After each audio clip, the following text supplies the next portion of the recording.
ਤੇ ਆਪਾਂ ਅਗਲੀ ਖਬਰ ਦੇ ਵੱਲ ਵਧੀਏ। ਸ਼ਰਮਾ ਜੀ, ਕੈਨੇਡਾ ਮਾਮਲੇ ਤੇ ਕਹਿੰਦੇ ਚੁੱਪ ਰਹਿਣ ਵਾਲੀ ਜਿਹੜੀ ਆਪ ਹੈ, ਉਹ ਜੀਜਾ ਜੀ ਦੀ ਗ੍ਰਿਫਤਾਰੀ ਤੇ ਬੜਾ ਭੜਕੀ ਹੈ। ਪ੍ਰਵੀਨ ਜੀ, ਇਹ ਇਕੱਲਾ ਕੈਨੇਡਾ ਮਾਮਲਾ ਨਹੀਂ। ਹੂੰ, ਹੂੰ। ਪੰਜਾਬ ਨੇ ਆਮ ਆਦਮੀ ਪਾਰਟੀ ਦੇ 92 ਐਮਐਲਏ ਚੁਣੇ ਆ। ਜੀ। 92 ਚੋਂ ਮੈਨੂੰ ਦੱਸ ਦਿਓ ਕਦੋਂ ਪੰਜਾਬ ਦੇ ਮਸਲਿਆਂ ਤੇ ਬਾਂਹ ਖੜੀ ਕਰਕੇ ਇਕੱਠੇ ਹੋ ਕੇ ਬੋਲਦੇ ਆ। ਕਹਿੰਦੇ ਜੀ ਬੜਾ ਪ੍ਰਚਾਰਿਆ ਪ੍ਰਸਾਰਿਆ ਜਾ ਰਿਹਾ ਮੀਡੀਆ ਦੇ ਵਿੱਚ ਕਿ ਅਮਿਤ ਸ਼ਾਹ ਦੇ ਬੈਠਕ ਦੇ ਵਿੱਚ ਭਗਵੰਤ ਮਾਨ ਨੇ ਜੀ ਪਾਣੀਆਂ ਦੇ ਮਸਲੇ ਤੇ ਲਲਕਾਰ ਕੱਢਤੀ ਜੀ, ਆਰਡੀਐਫ ਦੇ ਮਸਲੇ ਤੇ ਝੰਡਾ ਕੱਢਤਾ ਜੀ, ਚਿੱਠੀਆਂ ਲਿਖਣੀਆਂ। ਇਕੱਠੇ ਹੋ ਕੇ ਕਿਉਂ ਨਹੀਂ ਘੇਰ ਲਿਆ ਅਮਿਤ ਸ਼ਾਹ ਨੂੰ? ਫਿਰ ਕਿਉਂ ਨਹੀਂ ਦਿੱਲੀ ਨੂੰ ਜਾਂਦੇ? ਆਰਡੀਐਫ ਲੈ ਕੇ ਆਓ ਨਾ, ਬਿਆਨ ਦੇ ਕੇ ਚਿੱਠੀ ਦੇ ਕੇ ਕਿਉਂ ਧਰਨਿਆਂ 'ਚ ਜਨਮੇ ਹੋ ਜੀ? ਪੰਜਾਬ ਦਾ ਕਿਹੜਾ ਮਸਲਾ ਹੱਲ ਕਰਾ ਲਿਆ ਸਵੈ ਇਸ਼ਤਿਹਾਰਬਾਜ਼ੀ ਔਰ ਬਿਆਨਬਾਜ਼ੀ ਤੋਂ? ਮੈਨੂੰ ਦੱਸ ਦਿਓ। ਜੀ ਜੀ। ਜੇ ਇਹੀ ਜਵਾਬ ਹੈ ਕਿ ਪਹਿਲਿਆਂ ਨੇ ਕੀ ਕਰਾਇਆ ਜੀ, ਪਹਿਲਿਆਂ ਵਰਗੇ ਹੀ ਸੀ ਜੇ ਤੁਸੀਂ, ਫਿਰ ਤੁਸੀਂ ਲੋਕਾਂ ਨਾਲ ਝੂਠੇ ਲਾਰੇ ਕਿਉਂ ਲਾਏ? ਲੋਕਾਂ ਨੂੰ ਨਵੀਂ ਉਮੀਦ ਕਿਉਂ ਜਗਾਈ? ਕਹਿ ਦਿੰਦੇ ਨਾ ਕਿ ਜਿਹੇ ਜਿਹੇ ਅਕਾਲੀ ਕਾਂਗਰਸੀ ਉਹੋ ਜਿਹੇ ਅਸੀਂ ਆ।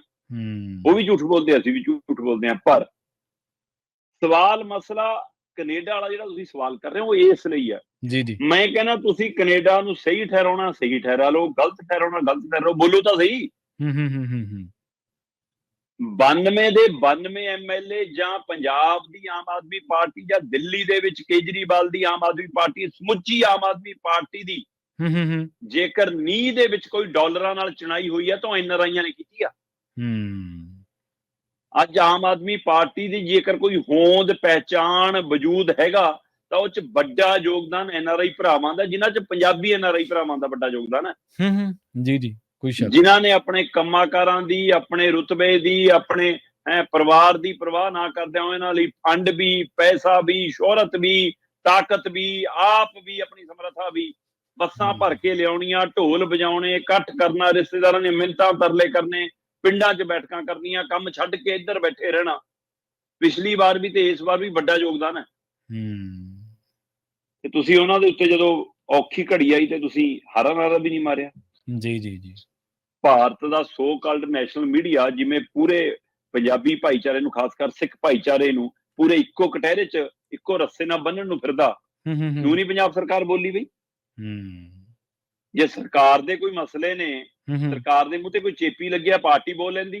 ਸਾਰਿਆਂ ਦੀ ਬੜੀ ਲੰਬੀ ਲਿਸਟ ਜਾਰੀ ਕੀਤੀ ਹੋਈ ਆ ਤੁਸੀਂ ਤਾਂ। ਮਾੜੀ ਜੀ ਗੱਲ ਤੇ ਪ੍ਰੈਸ ਕਾਨਫਰੰਸ ਕਰਦੇ ਹੋ। ਤੇ ਹੁਣ ਇਸ ਮਸਲੇ ਤੇ ਇੱਕ ਵੀ ਬੰਦੇ ਦੇ ਬੋਲ ਦਿਖਾ ਦਿਓ ਮੈਨੂੰ ਕਿ ਕੈਨੇਡਾ ਵਾਲੇ ਮਸਲੇ ਤੇ ਐਨਆਰਆਈ ਭਰਾਵਾਂ ਲਈ, ਪੰਜਾਬੀ ਭਾਈਚਾਰੇ ਲਈ, ਸਿੱਖ ਕੌਮ ਲਈ ਕੋਈ ਬੋਲ ਨਿਕਲਿਆ ਹੋਵੇ ਇਹਨਾਂ ਦੇ ਮੂੰਹ ਚੋਂ, ਦੱਸ ਦਿਓ ਮੈਨੂੰ। ਹਾਂ, ਜੀਜਾ ਜੀ ਦੇ ਮਾਮਲੇ ਤੇ ਬੋਲੇ। ਅੱਛਾ। ਖੰਡੂਰ ਸਾਹਿਬ ਤੋਂ ਐਮਐਲਏ ਨੇ ਮਨਜਿੰਦਰ ਸਿੰਘ ਲਾਲਪੁਰਾ। ਜੀ ਜੀ। ਜੇ ਕਦੇ ਕਿਸੇ ਮਸਲੇ ਤੇ ਤੁਹਾਡੇ ਧਿਆਨ 'ਚ ਹੋਵੇ ਤਾਂ ਮੈਨੂੰ ਦੱਸ ਦਿਓ ਕਿ ਕਦੇ ਤੁਹਾਡੇ ਧਿਆਨ 'ਚ ਹੋਵੇ ਕਿ ਲਾਲਪੁਰੇ ਨੇ ਵਿਧਾਨ ਸਭਾ 'ਚ ਪੰਜਾਬ ਦਾ ਇਹ ਮਸਲਾ ਚੁੱਕਿਆ, ਕੇਂਦਰ ਦੇ ਮੂਹਰੇ ਇਹ ਮਸਲਾ ਚੱਕਿਆ। ਪਰ ਹੁਣ ਕਹਿੰਦੇ ਜੀ ਮਾਈਨਿੰਗ ਮਾਮਲੇ 'ਚ ਇੱਕ ਟੀਮ ਫੜ ਹੋਈ ਕਿ ਇਹ ਗੈਰ ਕਾਨੂੰਨੀ ਮਾਈਨਿੰਗ ਕਰਦੇ ਨੇ। 7-8 ਟਿੱਪਰ ਫੜ ਲਏ, 2-4 ਗੱਡੀਆਂ ਫੜ ਲਈਆਂ, ਕਾਰਾਂ ਫੜ ਲਈਆਂ, ਸਮਾਨ ਫੜ ਲਿਆ ਤੇ ਉਹਨਾਂ 'ਚ 8-10 ਬੰਦੇ ਫੜ ਲਏ। ਉਹਨਾਂ 'ਚ ਕਹਿੰਦੇ ਜੀ ਐਮਐਲਏ ਦੇ ਜੀਜਾ ਜੀ ਵੀ ਫੜ ਲਏ। ਅੱਛਾ। ਤੇ ਜਦੋਂ ਜੀਜਾ ਜੀ ਫੜ ਹੋ ਗਏ, ਲਾਲਪੁਰਾ ਲਾਲ ਹੋ ਗਿਆ। ਲਾਲਪੁਰਾ ਕਹਿੰਦਾ ਜੀ ਐਂ ਕਿਵੇਂ? ਇਹ ਤਾਂ ਪੁਲਿਸ ਭ੍ਰਸ਼ਟਾਚਾਰੀ ਹੈ, ਇਹ ਤਾਂ ਚੋਰਾਂ ਨਾਲ ਮਿਲੀ ਹੈ, ਤਾਂ ਕਰਪਟ ਆ। ਮੈਂ ਤਾਂ ਪਹਿਲਾਂ ਤੋਂ ਕਹਿੰਦਾ ਹੁੰਦਾ ਜੀ, ਇਹ ਐਸਐਸਪੀ ਪੈਸੇ ਲੈ ਕੇ ਕੰਮ ਕਰਦਾ ਜੀ, ਬਿਨਾਂ ਪੈਸੇ ਤੋਂ ਪੰਜਾਬ ਪੁਲਿਸ ਕੰਮ ਨਹੀਂ ਕਰਦੀ। ਜੇ ਪੰਜਾਬ ਪੁਲਿਸ ਬਿਨਾਂ ਪੈਸੇ ਤੋਂ ਕੰਮ ਨਹੀਂ ਕਰਦੀ ਤਾਂ ਪੁਲਿਸ ਦਾ ਕੰਟਰੋਲ ਕਿਹਦੇ ਕੋਲ ਹੈ? ਸਰਕਾਰ ਕਿਹਦੀ ਹੈ? ਐਮਐਲਏ ਤੁਸੀਂ ਕਿਹੜੀ ਪਾਰਟੀ ਦੇ ਹੋ ਜੀ? ਤੇ ਜੇ ਪੁਲਿਸ ਐ ਧੱਕਾ ਕਰਦੀ ਹੈ, ਜਿਵੇਂ ਤੁਸੀਂ ਕਹਿੰਦੇ ਹੋ ਕਿ ਮੇਰੇ ਜੀਜੇ ਨੂੰ ਝੂਠਾ ਫਸਾਇਆ, ਰਿਸ਼ਵਤ ਦੇ ਪੈਸੇ ਮੰਗਦੇ ਸੀ, ਤੇ ਜੇ ਤੁਹਾਡੀ ਸਰਕਾਰ ਹੁੰਦੀ ਆ, ਪੁਲਿਸ ਐਮਐਲਏ ਨਾਲ ਉਹਦੇ ਰਿਸ਼ਤੇਦਾਰਾਂ ਨਾਲ ਧੱਕਾ ਕਰੀ ਜਾਂਦੀ ਹੈ, ਫਿਰ ਆਮ ਜਨਤਾ ਨਾਲ ਕੌਣ ਧੱਕਾ ਕਰਦਾ? ਫਿਰ ਤਾਂ ਆਮ ਜਨਤਾ ਦੀ ਕੀ ਬੀਤਦੀ ਹੈ, ਉਹ ਹਿਸਾਬ ਲਾ ਲਓ। ਜੀ ਜੀ। ਫਿਰ ਸੁਖਪਾਲ ਖਹਿਰੇ ਦੀ ਕੀ ਮਜਾਲ ਹੈ ਕਿ ਉਹਨੂੰ ਨਾ ਚੱਕਦੇ ਜੇ ਐਮਐਲਏ ਦੇ ਜੀਜੇ ਨੂੰ ਚੱਕੀ ਜਾਂਦੇ ਨੇ ਗੈਰ ਕਾਨੂੰਨੀ। ਲਾਲਪੁਰੇ ਨੇ ਸੋਸ਼ਲ ਮੀਡੀਆ ਦੇ ਉੱਤੇ, ਮਨਜਿੰਦਰ ਲਾਲਪੁਰਾ ਖੰਡੂਰ ਸਾਹਿਬ ਤੋਂ ਵਿਧਾਇਕ ਨੇ, ਤੇ ਗੋਬਿੰਦਵਾਲ ਪੁਲਿਸ ਦੇ ਉੱਤੇ ਉਹਨਾਂ ਨੇ ਸਵਾਲ ਖੜੇ ਕੀਤੇ ਕਿ ਇਹਨਾਂ ਨੇ ਕਾਰਵਾਈ ਕੀਤੀ ਹੈ ਜੀ ਐਸਐਸਪੀ ਦੇ ਕਹਿੰਦੇ ਹੁਕਮਾਂ ਤੇ ਕੀਤੀ ਹੈ। ਐਸਐਸਪੀ ਤਰਨਤਾਰਨ ਕਹਿੰਦੇ ਜੀ ਚੋਰ ਹੈ, ਭ੍ਰਸ਼ਟ ਹੈ, ਕਰਪਟ ਹੈ ਜੀ, ਪੈਸੇ ਲੈਂਦਾ ਜੀ। ਹੋਰ ਛੱਡੋ ਜੀ, ਸੋਸ਼ਲ ਮੀਡੀਆ ਦੇ ਹਵਾਲੇ ਨਾਲ ਇਸ ਖੰਡੂਰ ਸਾਹਿਬ ਦੇ ਆਮ ਆਦਮੀ ਪਾਰਟੀ ਦੇ ਐਮਐਲਏ ਨੇ ਦਾਅਵਾ ਕੀਤਾ ਕਿ 25-25 ਲੱਖ ਰੁਪਇਆ ਹਰ ਮਹੀਨੇ ਲੈਂਦਾ ਐਸਐਸਪੀ। ਠੀਕ ਹੈ। ਅੱਛਾ। ਤੇ ਭਾਈ ਜੇ ਤੇਰੇ ਕੋਲ ਸਬੂਤ ਨੇ, ਮੁੱਖ ਮੰਤਰੀ ਸਾਹਿਬ ਤਾਂ ਮੰਤਰੀ ਨੂੰ ਨਹੀਂ ਛੱਡਦੇ ਸੀ। ਕਹਿੰਦੇ ਮੈਂ ਤਾਂ ਆ ਮੇਰੇ ਕੋਲ ਬੈਠਾ ਮੰਤਰੀ, ਜੇ ਤੇਰੇ ਕੋਲ ਸਬੂਤ ਨੇ ਤਾਂ ਐਸਐਸਪੀ ਨੂੰ ਤੱਕ ਟੰਗਿਆ ਹੋਣਾ ਚਾਹੀਦਾ ਸੀ ਫਿਰ ਤਾਂ ਜੀ।